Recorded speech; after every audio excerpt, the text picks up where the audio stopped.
Hey, good morning, everybody. Pastor Sean here.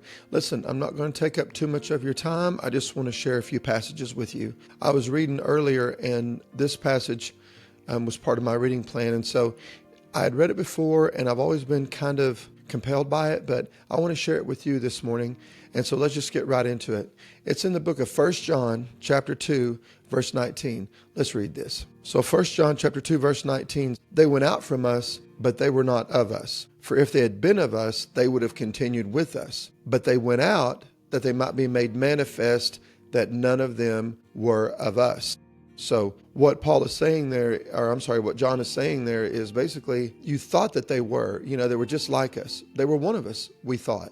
But then as time went on and eventually it was made manifest that they really were never part of our family, never part of the body, never part of the church, if you will. So that's something that we really need to think about. But Jesus tells a parable in Matthew 13 that I think sort of complements what we've just read. And so if you would, let's go ahead and take a look at that and let's read this. Here we go.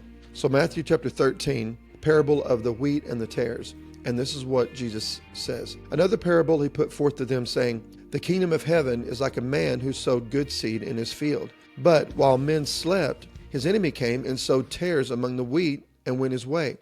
But when the grain had sprouted and produced a crop, then the tares also appeared. So the servants of the owner came and said to him, Sir, did you not sow good seed in your field? How then does it have tares? Well, he said to them, an enemy has done this. The servant said to him, do you want us then to go and gather them up? But he said, no, lest while you gather up the tares, you also uproot the wheat with them. Let both grow together until the harvest, and at the time of harvest I will say to the reapers, first gather together the tares and bind them in bundles to burn them, but gather the wheat into my barn. So basically, the reason why I brought that up this morning is, folks, we are really not going to know whose faith is genuine and whose is not until it's ultimately revealed towards the end of the age, towards the end of the church, towards the, as we get closer to God wrapping this up. And so basically Jesus is saying, look, you can't tell the difference. You're not going to know sometimes. Sometimes we do, it's obvious, but sometimes we won't. And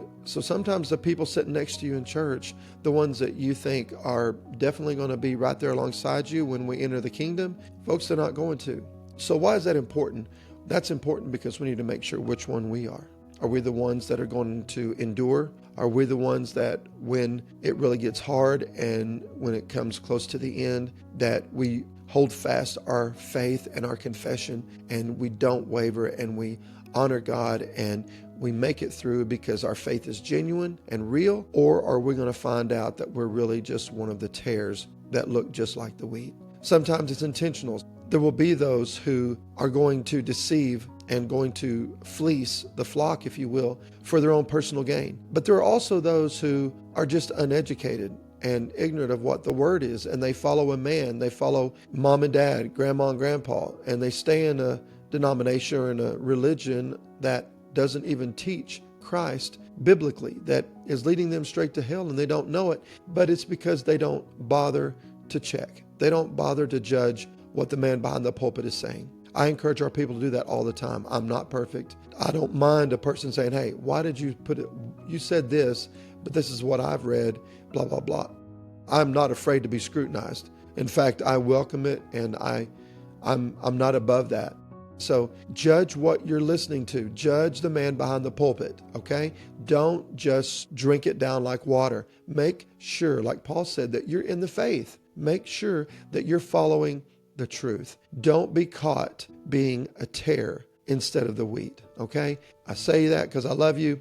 I want us all to make it. So just something to kind of let simmer in your spirit today and on your heart. Hope it helps. Let's all judge ourselves, judge the people that we listen to, and may we all be found worthy and our faith be found genuine. Have a blessed day. I love you. Maybe I'll talk to you later on this afternoon, but if I don't, happy Thanksgiving. God bless.